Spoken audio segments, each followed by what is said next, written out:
Good morning students. हमारी first book microeconomics first part जो था इकोनॉमिक्स का वो कंप्लीट हो चुका था।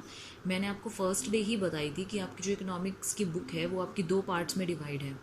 फर्स्ट पार्ट है आपका micro economics and second part है आपका मैक्रो इकोनॉमिक्स। तो आपका first part micro economics complete हो चुका है स्टूडेंट्स। आज हम अपना सेकेंड पार्ट स्टार्ट कर रहे हैं मैक्रो इकोनॉमिक्स। तो मैक्रो इकोनॉमिक्स क्या है? मैक्रो इकोनॉमिक्स इसके अंदर हम क्या क्या स्टडी करेंगे वो सब हम अब देखेंगे। एक बार मैं इसका इंट्रोस आपको बता देती हूँ कि हम इस पूरी बुक में मैक्रो इकोनॉमिक्स के सेकेंड पार्ट में क्या क्या देखेंगे और हमने माइक्रो इकोनॉमिक्स में क्या क्या देखा। माइक्रो इकोनॉमिक्स में स्टूडेंट्स हमने क्या देखा?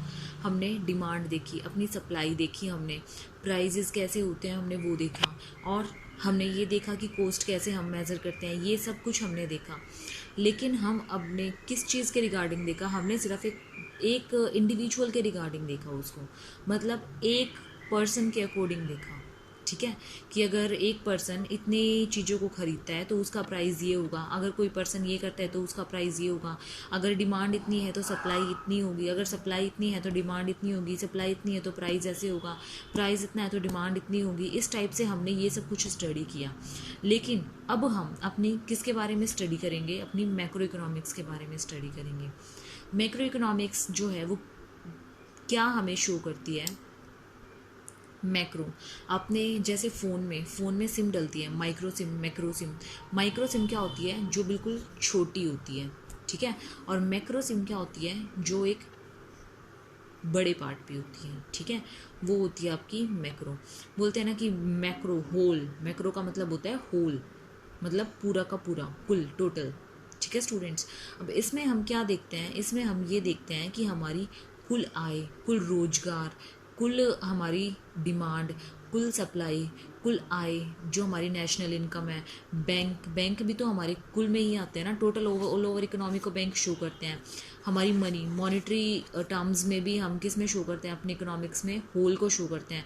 जीडीपी भी हम होल इकोनॉमी की निकालते हैं। तो ये सब कुछ एम्प्लॉयमेंट के रिगार्डिंग, हमारी बैलेंस ऑफ पेमेंट्स के रिगार्डिंग कि हमारा इंपोर्ट एक्सपोर्ट कितना हो रहा है, उसके थ्रू हमारी जो सरप्लस और डेफिसिट आ रहे हैं वो क्या आ रहे हैं, क्या नहीं आ रहे हैं। तो इन सभी चीज़ों के बारे में हम अपनी मैक्रो इकोनॉमिक्स के अंदर क्या करेंगे? डिस्कस करेंगे। ठीक है, तो अब सबसे पहले हमें क्या करना होता है? इकोनॉमिक्स को हम दो भागों में बांटते हैं। ये तो मैंने आपको फर्स्ट डे भी बताया था। इकोनॉमिक्स दो भागों में बढ़ती है आपकी, माइक्रो इकोनॉमिक्स और मैक्रो इकोनॉमिक्स। ठीक है स्टूडेंट्स, अब माइक्रो इकोनॉमिक्स जो होती है वो हमें क्या शो करती है? वो एक इंडिविजुअल के बारे में हमें शो करती है। इंडिविजुअल स्टडी होती है इस पे, और इस पे होल लेवल स्टडी होती है।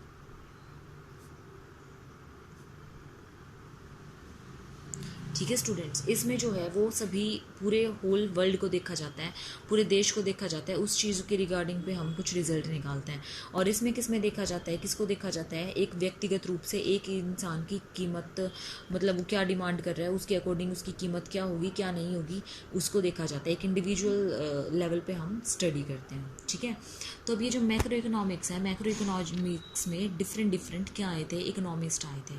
वो कौन कौन से थे? जैसे हमारे हो गए केंज, मार्शल, पीगू, ये सब इसमें क्या आए थे? ये सब इसके इकोनॉमिस्ट थे। ठीक है स्टूडेंट्स, अब इसमें देखो, अगर हम इसकी डेफिनेशन देखें तो डेफिनेशन इसकी क्या होगी? इसकी डेफिनेशन होगी macro economics deals with the functioning of the economics as a whole. मतलब मैक्रो इकोनॉमिक्स, वही इसी को एक डेफिनेशन के रूप में दे दिया है। Macro economics deals with the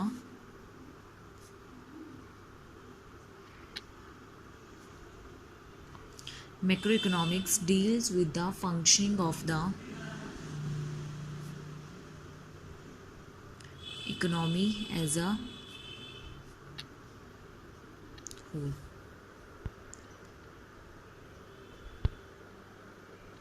ठीक है स्टूडेंट्स, इसमें हम ये देखते हैं कि हम एक पूरी पर्टिकुलर इकोनॉमी के बारे में क्या क्या डील करते हैं, क्या क्या डील नहीं करते हैं। ये हमारी सारी की सारी अर्थव्यवस्था एक कार्यकरण से संबंधित है। ठीक है, अब हम इसके क्या पढ़ेंगे, क्षेत्र पढ़ेंगे, scope of economics, macro economics.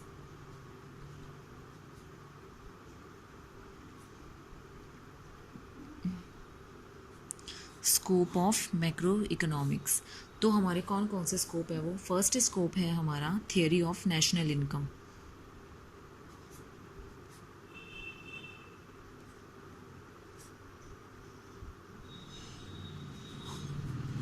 Theory of national income, इसके अंदर हम क्या डिस्कस करते हैं कि हमारी नेशनल इनकम जो है वो डिस्कस करते हैं, उसका सिद्धांत डिस्कस करते हैं। तो समष्टि अर्थशास्त्र में जो मेन चीज़ आती है हमारी नेशनल इनकम आती है। उसमें हम क्या देखते हैं कि हमारे विभिन्न तत्वों से, विभिन्न एलिमेंट्स से हमारी इनकम कितनी हो रही है। सोशल अकाउंटिंग का इसमें क्या किया जाता है, इसमें स्टडी किया जाता है। ठीक है, सेकेंड पॉइंट आता है आपका theory of employment. Theory of employment आपकी किसके ऊपर डिपेंड होती है, आपकी सप्लाई, डिमांड, आपका कंजम्पशन, कुल सेविंग, ये सब कुछ आपका मल्टीप्लायर, इसके ऊपर आपकी एम्प्लॉयमेंट डिपेंड होती है। क्योंकि अगर आपके पास आपकी डिमांड ज़्यादा होगी तो आपकी सप्लाई ज़्यादा होगी, सप्लाई ज़्यादा करने के लिए प्रोडक्शन चाहिए, और प्रोडक्शन के लिए कौन चाहिए, लेबर चाहिए। लेबर जब होगी तो एम्प्लॉयमेंट ऑफ थ्योरी क्या हो जाएगी, वहाँ पे अप्लाई हो जाएगी स्टूडेंट्स। ठीक है, थर्ड पॉइंट है आपका theory of money.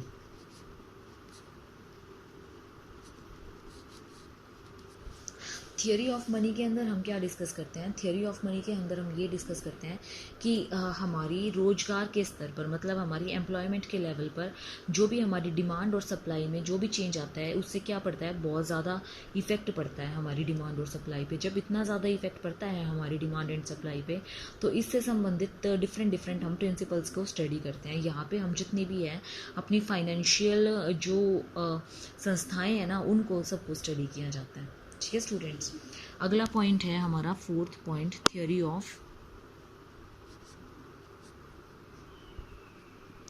General price level. Theory of general price level, सामान्य कीमत स्तर का सिद्धांत। इसके अंदर हम क्या डिस्कस करते हैं, प्राइस कब बढ़ते हैं, कब घटते हैं, इन सब चीज़ों के बारे में हम डिस्कस करते हैं। मतलब इन्फ्लेशन और डिफ्लेशन, मुद्रास्फीति और अवस्फीति और मुद्रा स्फीति, इन दोनों चीज़ों के बारे में हम डिस्कस करते हैं। अगला पॉइंट है हमारे पास थियरी ऑफ इकोनॉमिक ग्रोथ।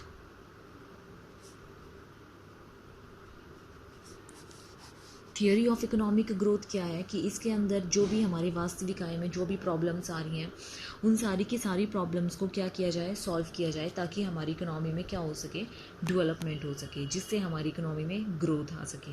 वो सब चीज़ें हम इसमें डिस्कस करते हैं। नेक्स्ट पॉइंट आता है हमारे पास theory of international trade. Trade नाम से ही पता चल रहा है व्यापार। व्यापार में क्या होता है, इंपोर्ट और एक्सपोर्ट, इन सब की चीज़ों के रिगार्डिंग हम इसमें स्टडी करते हैं कि क्या इंपोर्ट हो रहे हैं, क्या एक्सपोर्ट हो रहे हैं, ये सब चीज़ें हम इसमें स्टडी करते हैं। ये थे इसके स्कोप स्टूडेंट्स। आई होप कि आपको समझ आ गए होंगे। अगर फिर भी कोई आपको प्रॉब्लम होती है तो आप मुझे बता देना। आई थिंक आज के लिए फर्स्ट डे है हमारी स्टडीज़ का, तो इतना ही काफ़ी है, बाकी हम कल डिस्कस करेंगे। Thank you students.